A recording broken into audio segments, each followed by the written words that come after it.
I'm suspicious of the executive branch's response. Instead of coordinating with the Legislative Audit Bureau for a neutral analysis and agreed upon audit scope to understand the dynamic between DPI and MPS, the governor hired a private firm.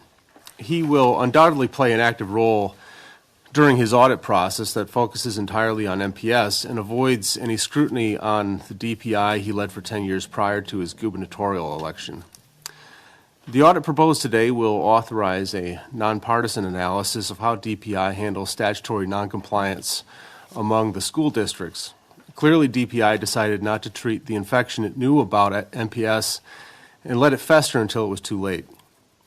Like all of our audits, and unlike the governor's audit, we will give LAB some initial direction on what we want to investigate, and that's it. When the audit costs are rising and demand is increasing, and their districts are having to make a decision about, do I comply and pay for the full cost of auditing, they're going to say yes, and that means that those resources are being diverted from the thing that we care the most about, which is making sure that kids receive a sound education.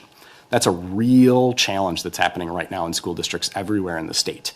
And they want to do both. They know they have to do both. And that is a real hard position we're putting business officials and school administrators in on a daily basis.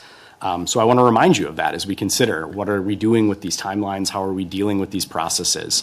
Are we pushing the panic button because there is one situation that happened with the state's largest school district where we had sort of a snowballing impact that caused a very big challenge? Are we pinching the other 420 districts in a way in which now we have a response system that is heightening alarm bells when in reality things are largely okay?